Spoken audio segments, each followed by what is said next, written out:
A epifania do milagre, isto é, ele vir à tona, ou daquilo que é sobrenatural, ela não acontece apenas naquilo que é no campo religioso. Por exemplo, a reverência ao sagrado, a capacidade de respeito e admiração da vida, ela acontece em cenas que pareceriam banais. No Rio de Janeiro, há uma prática antiga de, no final do domingo, na praia, ali na Zona Sul, quando o sol começa a se pôr, aplaudir o pôr do sol. Quando, por exemplo, uma criança nos abraça ou nos dá um beijo roubado e sai correndo, quando você vê uma violeta na sua manifestação colorida vir à tona, quando você vê um rio correndo ou você nota uma revoada de pássaros, tudo isso te dá uma percepção de que a vida ultrapassa a mera materialidade, de que ela vai muito além de átomos, né, e, portanto, muito além da mera biologia em si, ou da química ou da física. Essa percepção que é de religiosidade, ela não é necessariamente de religião. Ela é uma manifestação de sacralidade. Eu já a tive na vida dezenas de vezes, né, na minha cotidiana existência, e como estudioso ao observar isso no dia a dia. Olhar o milagre como sendo aquele que é uma manifestação de religião, eu nunca tive ocasião de presenciar. Não tem como nós existirmos vivendo apenas o presente, né? Nós temos primeiro memória, que nos traz à mente aquilo que já foi. E, em segundo lugar, um desejo de dar o próximo passo com alguma clareza daquilo que virá. Por isso, nós somos um animal histórico, isto é, nós temos passado, presente e futuro. A impossibilidade de conhecer alguma coisa em relação ao futuro pode gerar em nós desespero. Por isso, alguns de nós na história procuramos a adivinhação, procuramos aquilo que seria a magia, procuramos ler no céu ou na terra o que seria a razão da explicação. Outros trabalham com a ideia de ciência. Isso gera, inclusive, algo muito curioso. Por exemplo, há pessoas que de manhã, ao acordarem, ao pegarem um jornal, elas não acreditam na previsão do tempo, mas acreditam no horóscopo. Elas não dão crédito a uma área do conhecimento, que é a meteorologia, que vai anunciar o que vai acontecer amanhã e depois, em termos de temperatura, de precipitação de chuva, etc.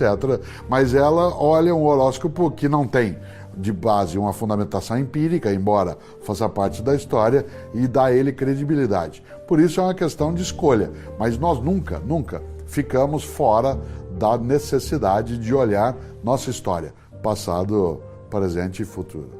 De maneira alguma, a gente pode enxergar naquilo uma tendência. Ao contrário de outros animais, se até a gente quisesse retomar o que disse um dia Freud brincando, Freud disse biologia é destino. Biologia é destino. Se você imaginar um cão, um gato, um peixe, ele seguirá a natureza dele.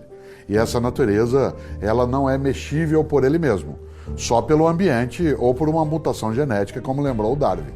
Não há possibilidade de um outro animal, que não o animal humano, produzir uma interferência na sua rota e que mude a trilha que estava seguindo. No caso nosso, mesmo que eu olhe a trajetória de alguém e veja até onde ele chegou e de onde ele veio, eu posso dizer que ele tem uma tendência a ir nessa direção, mas não que ele irá.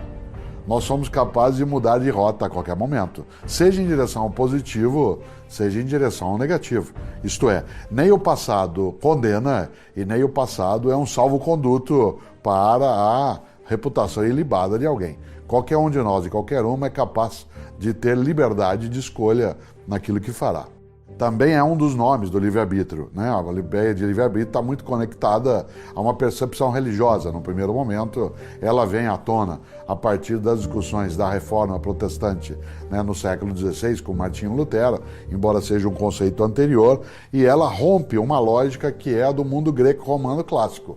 No mundo greco-romano clássico, isto é, há 2.500 anos, a polidivindade, né, um mundo criado pelos deuses e por eles organizado, trazia uma percepção da vida que é trágica, a tragédia. O que é a tragédia? Os deuses decidem. Os deuses decidem. Tudo que o ser humano fizer não adiantará se os deuses tomarem uma outra posição. A concepção judaico-cristã, ela vai dar outra linha. Em vez de ser uma concepção trágica da vida, a concepção judaico-cristã ela é dramática. Se você observa, no livro original dos judeus, que os cristãos e islâmicos absorveram, que é o livro do Gênesis, a primeira menção, né, à vivência de homem e mulher, Adão e Eva, é que eles fazem uma escolha. Por que Eva fez o que fez? Foi desobedecer. Porque quis.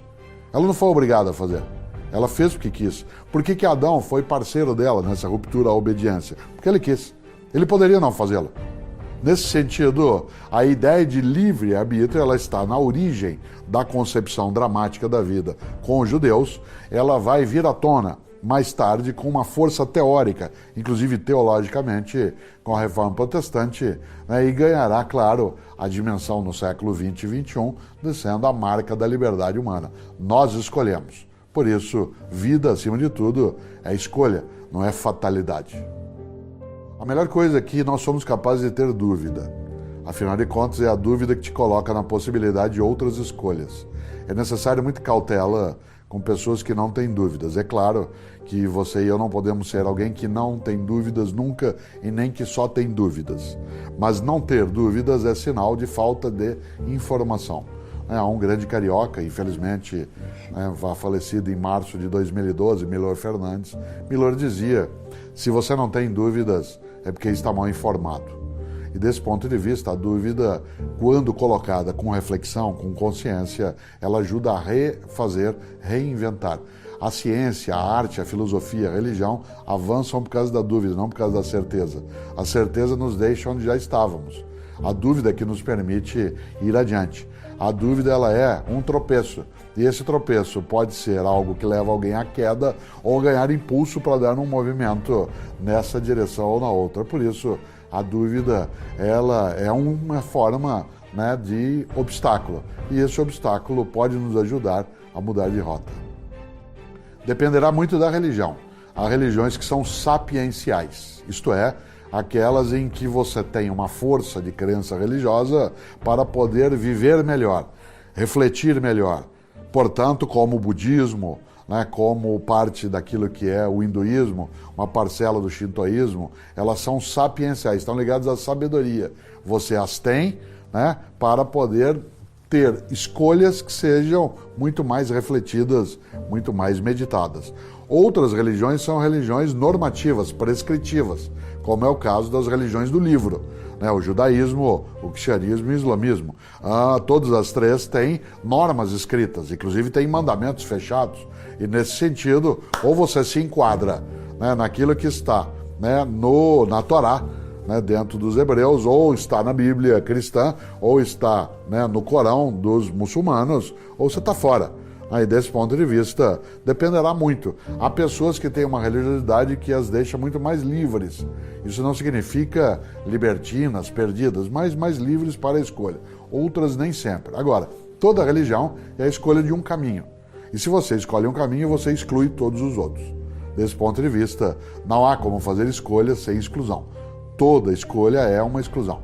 Quando você me pergunta quem é você, ao dizer quem eu estou dizendo o que eu não sou. Eu não sou todo o restante, exceto aquilo que eu mesmo digo que sou. Quando alguém pergunta qual é a tua profissão, eu digo eu sou professor, eu estou excluindo o restante. Portanto, toda escolha é exclusão e religião é escolha. Religiosidade não. Religiosidade é um sentimento, uma inclinação, uma tendência a ter reverência pela vida. Religião é quando você pega a religiosidade e junta num credo, num sistema, numa estrutura. Portanto, você formaliza a tua religiosidade. A religião é a religiosidade formalizada. Religiosidade é um sentimento. A maior parte de nós tem uma religiosidade muito funda e uma parte de nós tem religião. Muitos que, apesar de alguns declararem que tem religião, o Brasil, por exemplo, é um país que tem algo inexistente, que é eu sou católico, mas não sou praticante. Algumas religiões nem entendem essa frase, porque se você não é um praticante, você não participa, né, daquela religião. Então, no fundo, a pessoa está demonstrando que o que ela tem é mais religiosidade do que religião. De fato, todo mundo, em todo tempo, tem alguma religiosidade. Algumas pessoas têm religião. Não existe religiosidade que não seja a partir de nós humanos. Não há religião sem religiosidade, mas há religiosidade sem religião. Há uma divergência muito forte entre as muitas religiões quanto a que seria a caracterização do bem e do mal. Por exemplo, nas religiões mais antigas, há 3.000 anos, especialmente as persas, que mais tarde geraram o que se chama de zoroastrismo, que no Ocidente é chamado de Zaratustra. Não é casual, né, que o filósofo Nietzsche tenha escrito uma obra né, sobre Zaratustra, na percepção do zoroastrismo, há uma divergência em que bem e mal são duas entidades reais, isto é, existe o bem, existe